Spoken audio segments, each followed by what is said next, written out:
Welcome to a whole new season of the Racetracks Motocross Show at AllySports.com. This is our 5th year bringing you your pre- and post-race show coverage on the web of the Lucas Oil AMA Pro Motocross Championship.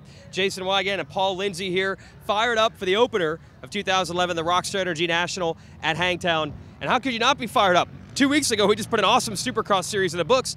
Hope this thing measures up. Unbelievable, obviously, like you said, arguably the greatest Supercross season in history, but we're ready to go motocross racing here at Hangtown for the 40th season of the Lucas Oil AMA Motocross Championships, and I couldn't be more excited. Yeah, and when you think about all the contenders that we have, such as Ryan Villopoto, Ryan Dungey, Chad Reed coming over from Supercross, they're going to try to resettle that battle here outdoors. It's going to be exciting, but just don't take our word for it. Let's talk to the contenders themselves. We held a press conference yesterday afternoon at the steps of the state capitol in Sacramento. Boys? Well, Hangtown's definitely kind of known to be, it's kind of fast, choppy. You know, getting off to a really good start is definitely key. Just track, I think each year they're doing better and better with the improvements, and I'm really excited. You know, last year was a lot of fun, although the results probably didn't show it. But, you know, they do a great job. They got a great organization of people, and they always do it up really fun. So it's exciting, and it's great to be back here, for sure. It's been a while since I get to ride some outdoors, or race it, I should say. So, you know, just like I said, it's been a while since I've been here. So I showed up there today, checked it out a little bit, and you know, I'm getting excited for it, and you know, definitely looking forward to it.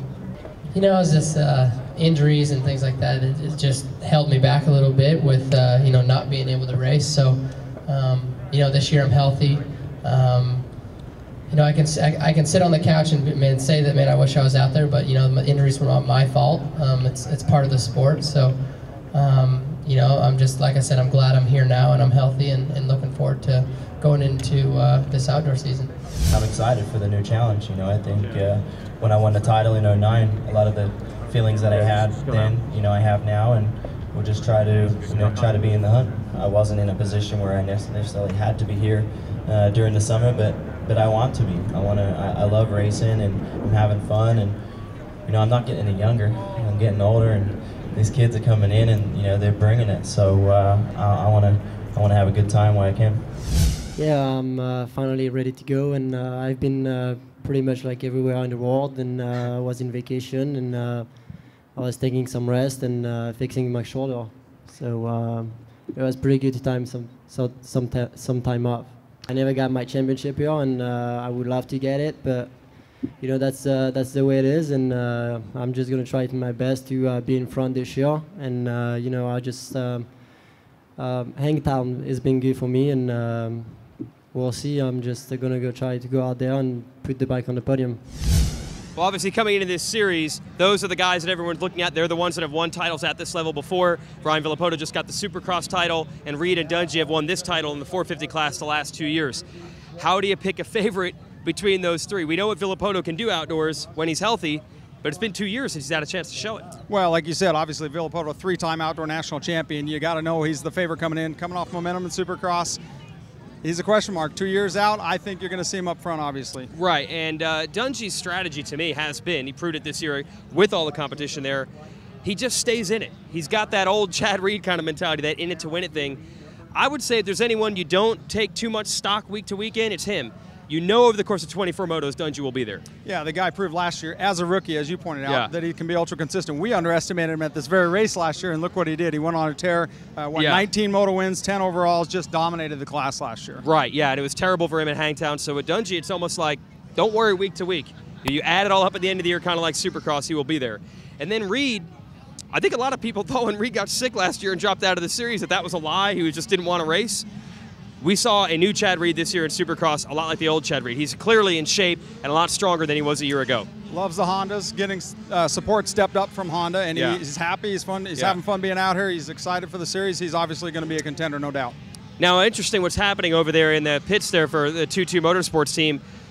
Had a great relationship building with Honda at the end of Supercross, but we are now hearing that Honda did not go all in with Reed outdoors as a lot of people expected. He said he's doing it on his own. He's doing it with an insurance bonus, and he's doing it because he wants to be here. He is not riding a factory Honda. He's not getting bonuses from Honda. That's what they say. So that shows where his heart is. He wants to be here. Speaking of that, there's a whole other pack of riders in this class. who didn't get to show what they had in Supercross, so they really are looking forward to this opener. Obviously, Brett Metcalf, we lost him halfway through the Supercross series. He's back, by the way, finished second in the points last year. Obviously, Kevin Windham is going to join the series. And we also have Jake Weimer back, light 250 West Coast defending champ from 2010 and 3-time winner outdoors as well. That's right. And let's talk about the intrigue of the KTM team. Mike Alessi, who's standing right over there. Wave hi, Mike. KTM's running 2 different bikes in that class, a 450 for Alessi and a 350 for Short. That is going to be intriguing. Interesting development for sure. Mike decided after pulling a whole shot right here last year on the 350 that he's going to go for the 450. Andrew Short opting to stick with the 350 that raced to 6th place in the points in Supercross. Now, you were once a team manager. As far as a team and developing things, will it be any harder for KTM that they have 2 riders on 2 different bikes? Well, sure. It's obviously different parts, and you have different riders, and it's all comes down to a mental thing, as we talked about earlier. And I hope that Mike can find his mental game, because as we know with Mike Alessi, if he's on, he's on, and hopefully he's happy on that KTM 450. And one more rider to mention, you got to consider him the wild card. Last year we were calling him the Joker. You never know what hand he's going to play. Christophe Pourcel is back. Didn't race Supercross. Is now on a Yamaha, a team that has not ridden really at that level yet. So a lot of question marks for the 377. This is going to be interesting. Well, and the thing with Yamaha, all of their support teams now, in lieu of a true in-house factory team, those guys step up with equipment. When you have a top shelf rider like Christophe Pourcel, you know he's going to be on good equipment. Keith McCarty and the boys are going to roll out the red carpet for him. He chose that Yamaha. He tested a lot of different bikes. True. Seems comfortable on it. We'll see. I think you like to call him Superman. The guy's won a lot of races outdoor. He's ridden with Dungey and those guys before, so I see no reason why he can't do it here at Hangtown. Yeah, you mentioned the mental game for guys like Alessi. I don't think there is a mental game for Pourcel. He believes that he belongs up front. He's beaten these riders before. He expects to do it again. That's going to be interesting. And we had most of these 450 riders out here yesterday riding on this track for Press Day. So let's give you some highlights of them on the actual bikes.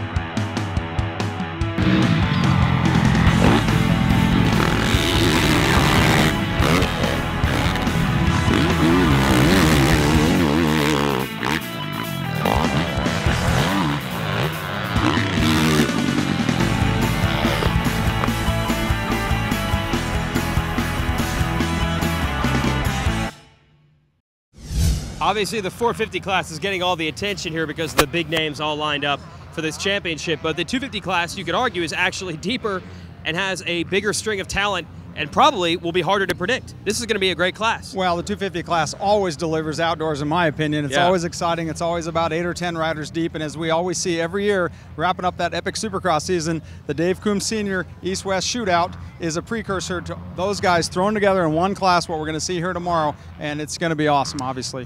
And this year they threw a little wrinkle into that Vegas finale where you also had the championships on the line for East and West. So you don't know if we saw everyone's full game in the shootout. Was a guy like Eli Tomac bummed? Was a guy like Brock Tickle already thinking about the celebration? But what we do know is there's a lot of riders in that class, and very few of them really have any experience winning championships at this level. That's going to make it exciting. Obviously, the only guy in there that you can really call a veteran, I guess, is Tyler Rattray, former world champion. He's going to be consistent, but as you said on the preseason show, these 250 guys know one speed and it's wide open. Yes, and let's throw one other name into the mix. Throw in the 2-time and would have been defending world champion Marvin Musquin with Red Bull KTM.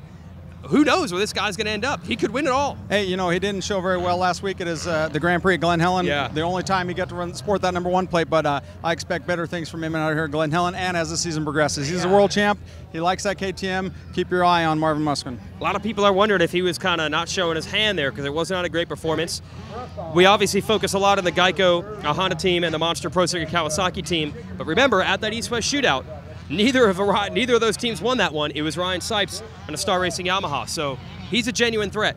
Well, Ryan Sipes, a veteran, I guess you could say at this point. He rode really well during Supercross, and I know he's hungry to ride even better outdoors. He's had flashes of brilliance, had a hard time keeping healthy all year long, but I know he wants to have a good, consistent championship contending season this year on that DNA Shred 6 Yamaha. So that's at least 4 teams we're talking about there, encompassing probably 10, 12 riders. It's going to be a great season.